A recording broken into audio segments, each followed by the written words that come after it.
짜잔! 반갑습니다, 여러분. 우리는 지난 영상에서 즐거움의 욕구에 대해서 이야기를 했는데요.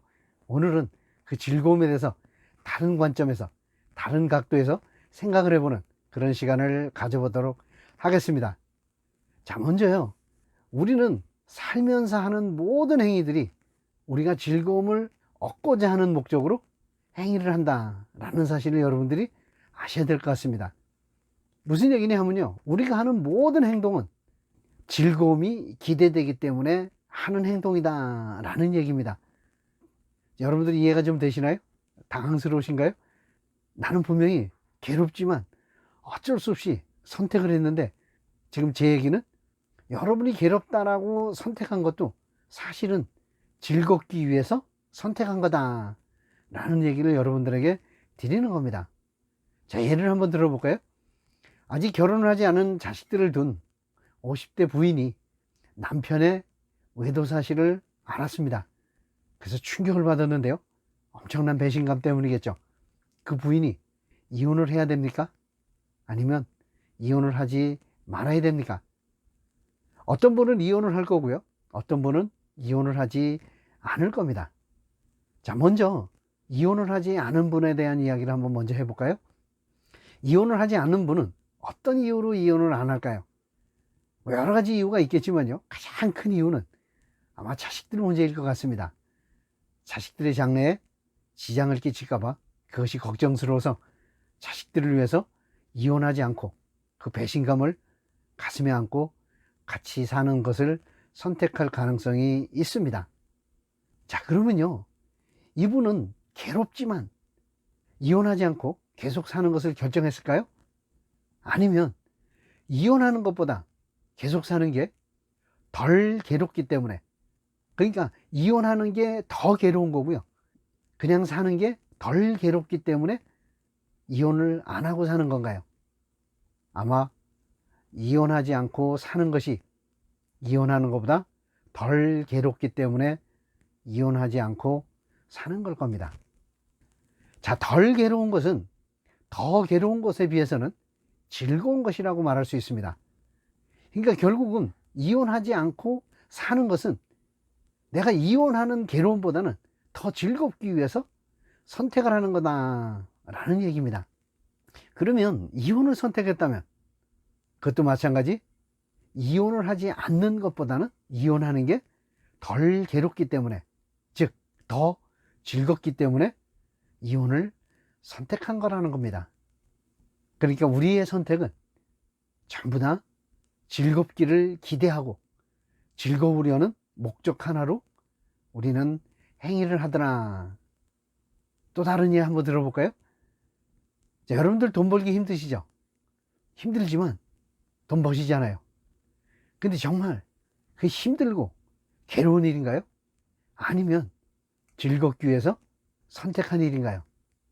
자, 여러분들 힘들어하면서 괴로워하면서 돈을 벌지만 직장을 그만두지 않는 이유가 뭐죠? 직장을 그만뒀을 때 돈을 벌지 못하는 고통이 훨씬 더 크기 때문입니다.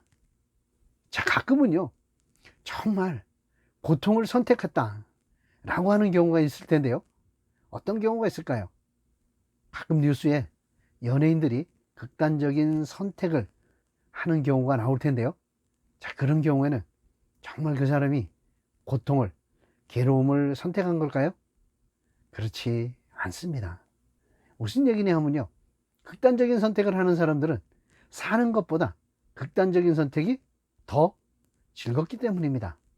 쉽게 표현하면 사는 게 더 괴로운 거죠. 그래서 선택을 하는 겁니다. 자, 그렇다고 해서요, 여러분들이 좀 더 괴롭다고, 좀 힘들다고 극단적인 선택을 하시라는 게 아닙니다. 극단적인 선택을 미화하는 게 아니라 여러분들이 하는 모든 행동은 여러분들이 즐거움을 얻고자 하는 행동이다 라는 것을 여러분들이 인식하시라는 거예요. 그러면 여러분들이 지금 하는 일, 그게 지금 현재 괴롭더라도 더 괴로운 게 아니라 그것보다는 나은 것을 선택한 거다. 지난 영상에서도 말씀드렸지만 현재가 최선이다 라고 생각하고 여러분들이 즐거운 마음에서 지금 일을 겪으시라는 거예요. 왜? 더 즐거운 방법을 선택한 거니까요. 그리고 여러분들이 후회하는 일들이 있을 겁니다. 아, 그때 그러지 말았어야 되는 것들. 그런데요, 그 당시에는 여러분들이 최선을 다해서 가장 즐거운 방법으로 선택을 하신 겁니다.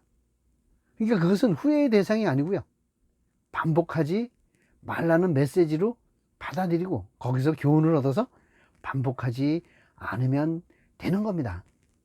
여러분들이 그 시절로 돌아가도 똑같이 그 당시 상황에서 여러분들의 생각에서 가장 최선이고 가장 즐거움이 기대되는 행동을 했을 거라는 얘기입니다.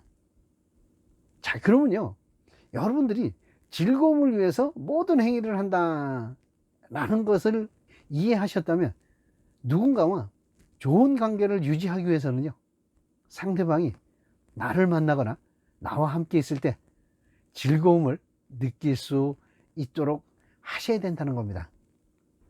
자, 이번에는요, 결혼한 자식들이 집에 오지 않는다 그랬을 때를 한번 가정을 한번 해보시죠. 왜 안 올까요? 자, 오는 것보다 안 오는 게 즐겁기 때문에 안 오는 겁니다.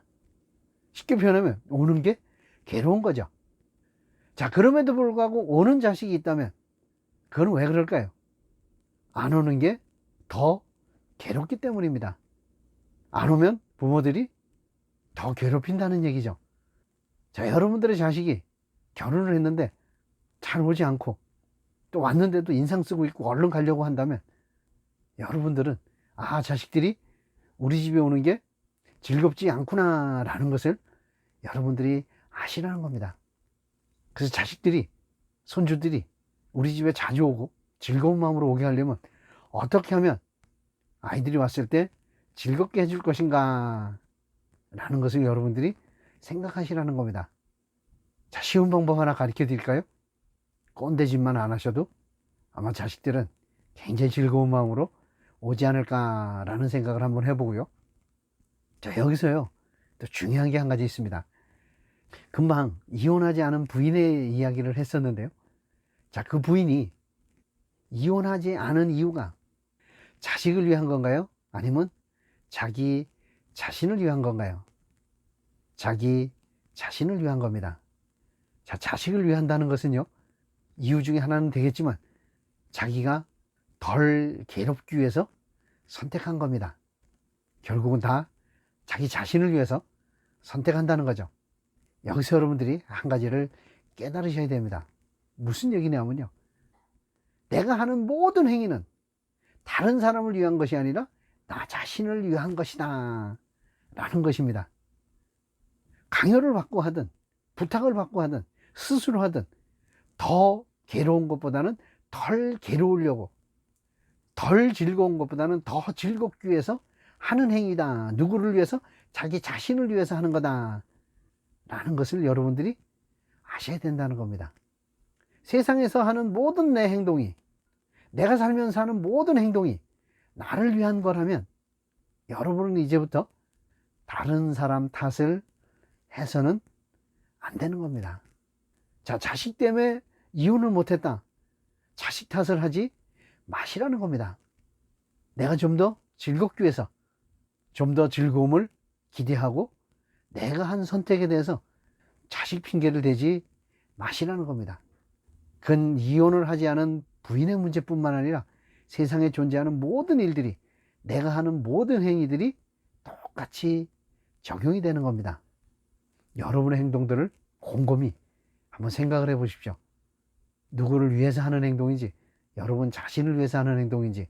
만약에 여러분들이 내 자신을 위한 행동이었구나, 그동안 내 자신을 위해서 하는 행동을 다른 사람의 탓을 했구나 라는 걸 여러분들이 깨달으신다면 이제부터 남 탓을 하지 마십시오.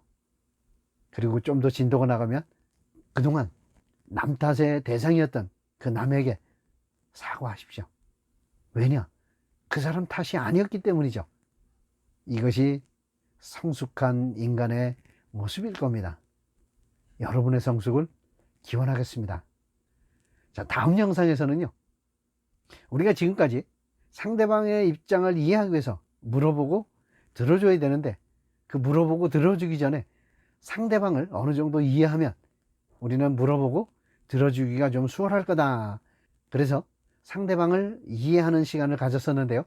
이제 상대방을 어느 정도 이해했으니까 상대방의 입장을 이해하기 위해서 어떻게 해야 되는지 그 얘기를 해보도록 하겠습니다. 다음 영상 기대하셔도 좋고요. 다음 영상에서 뵙겠습니다. 굿바이 스트레스!